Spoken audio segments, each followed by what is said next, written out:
Donc je ne reprends pas sur le PSTVL, mais on suit 6500 entreprises adhérentes chez nous, avec 56 000 salariés suivis. Donc on a un service de prévention et de santé au travail inter-entreprise, SPSTI.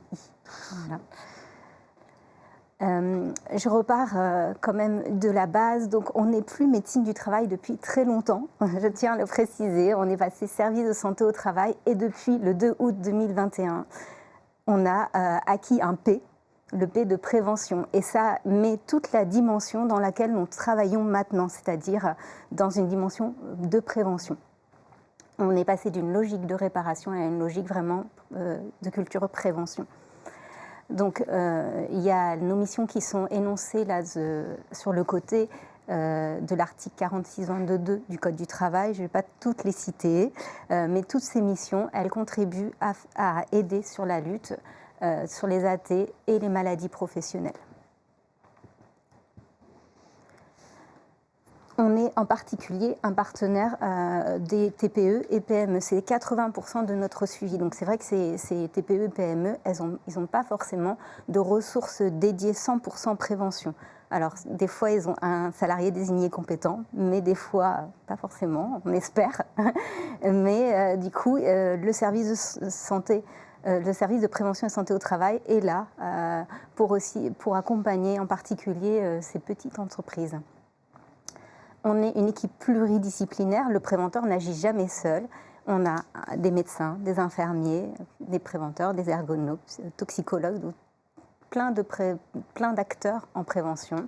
Et on a une offre de services sur 3 axes. Donc tous les services de prévention de santé au travail interprofessionnels ont 3 axes dans leur offre de services, c'est-à-dire prévenir les risques professionnels, assurer le suivi individuel de l'état de santé, donc ça c'est l'axe. Voilà, et prévenir la désinsertion professionnelle. Et on va se baser sur les 3 types de prévention pour travailler avec les entreprises. D'abord, on va travailler sur la prévention primaire. C'est la pierre principale qu'on a tous envie qu'elle soit effectuée. Donc la prévention primaire, ça va consister de combattre le risque à la source, donc par exemple éviter la survenue d'AT. On va, par exemple, si on a une activité de transport de carton, on va essayer de mettre en place des outils d'aide à la manutention pour éviter que la personne se fasse mal, ou de mettre en place une organisation des flux pour éviter toute survenue d'accident. On va, si ce n'est pas possible, travailler en prévention secondaire. Donc là, on commence à avoir l'apparition de troubles. Donc par exemple, sur l'exemple de tout à l'heure, des maux de dos qui vont arriver. On va faire de la même manière des actions de prévention avec des aides à la manutention. Mais aussi, on pourra aussi peut-être de la polyvalence pour que la personne travaille, peut-être fasse moins de transport de carton. Et on travaille aussi en prévention tertiaire. Donc là, il y a survenue d'AT.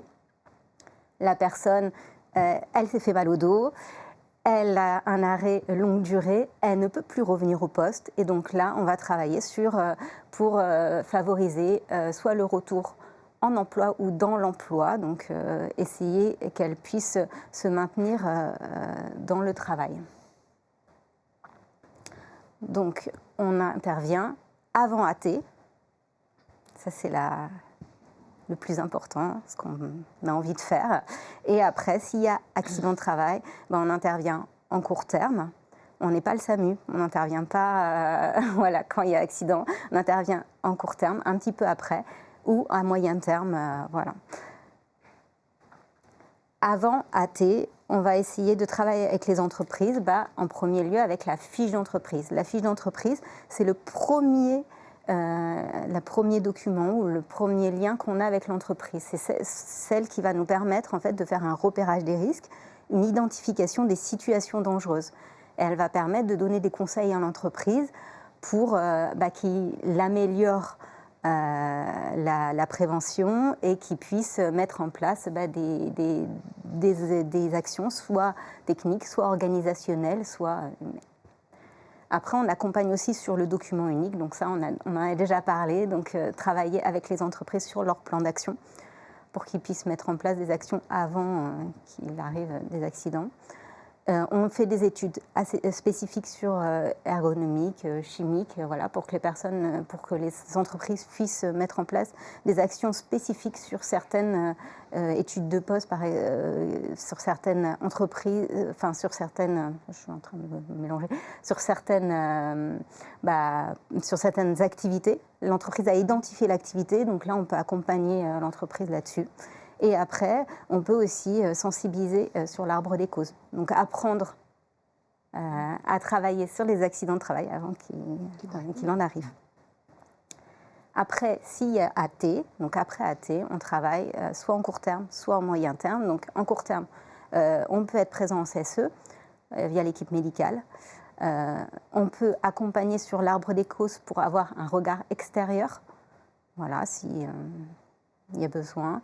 Et on a une psychologue du travail aussi qui peut aussi accompagner. Donc, par exemple, si il y a eu un accident de travail, les personnes sont choquées autour, là, elle peut travailler avec l'entreprise voilà, pour aider l'entreprise sur cette partie-là. On va, en moyen terme, aussi travailler avec l'entreprise sur du réaménagement de poste. Donc, par exemple, pour éviter un autre accident. C'est sûr qu'il faut mieux réaménager le poste ou étudier le poste voilà, pour éviter que l'accident se reproduise avec quelqu'un d'autre. Et après, on fait effectivement du maintien en emploi, donc avec la cellule de prévention de la désinsertion professionnelle.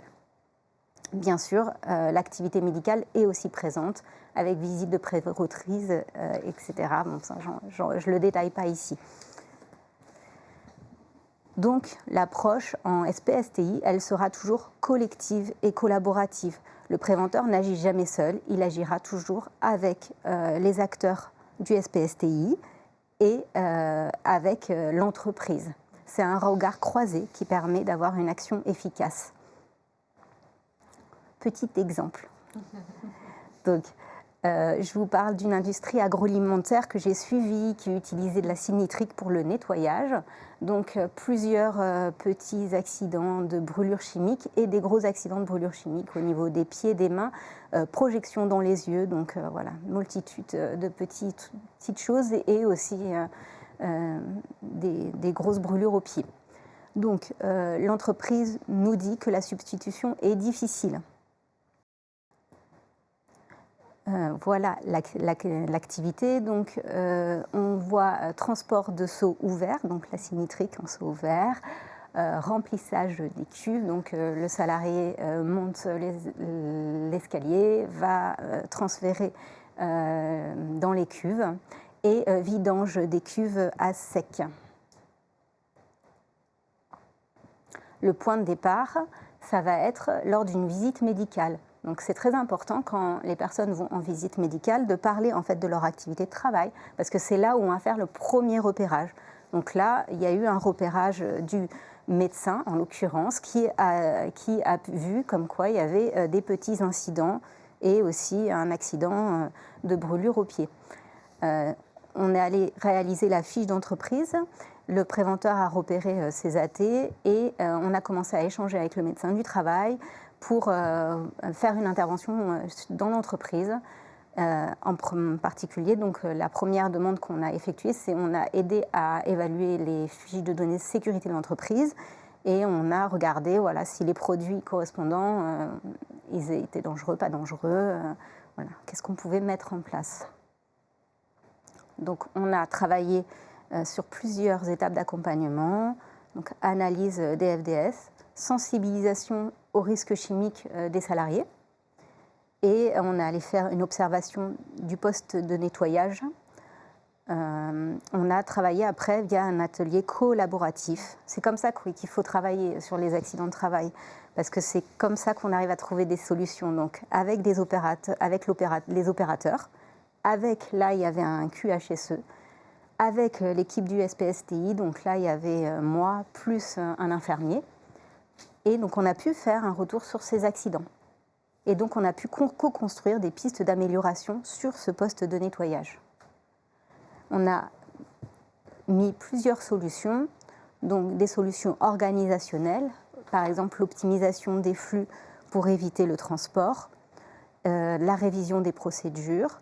On a émis des solutions techniques, donc pompe d'alimentation automatique, tuyaux en inox pour éviter la vidange à vide. Logique.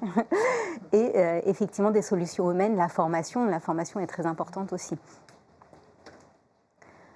Pourquoi il faut travailler avec son SPSTI? Parce que ça permet de réduire les accidents de travail. Donc là, dans ce cas-là, réduire les risques liés aux brûlures chimiques. Voilà, une meilleure compréhension aussi des risques des opérateurs, parce que du coup, nous, on est extérieur, donc c'est plus facile en fait d'expliquer les situations dangereuses, c'est plus facile de faire passer des messages. Voilà, une implication accrue de l'entreprise dans la prévention. Ah oui, si on travaille de manière collective et collaborative, c'est plus facile. Et un renforcement du lien entre le SPSTI et l'entreprise. En conclusion, pour prévenir les AT, d'abord analyser la fiche d'entreprise. Je pense que c'est une priorité. Il y a plein de choses qui sont écrites dedans, mais généralement, les préventeurs vont mettre en fait les situations prioritaires en début, en fin de fiche d'entreprise. Chez nous, on le met en début. Il faut quand même partir de là pour les préventeurs ou les employeurs à qui on envoie ces fiches-là. Il y a des choses là-dessus. Avoir un plan d'action pour le document unique. Donc le document unique n'est pas que un listing de situations dangereuses, c'est vraiment l'aboutissement, c'est le plan d'action. Mettre en place des sensibilisations aux arbres des causes. C'est vrai que si on sait faire, c'est plus facilitant. Et effectivement, contacter l'équipe pluridisciplinaire du SPSTI, si on a besoin, en cas d'AT, et solliciter la cellule de prévention des insertions professionnelles pour le maintien dans l'emploi ou en emploi, voilà, quand il y a un AT. Donc, je vous pose cette question, quel sera votre premier petit pas pour éviter les AT ?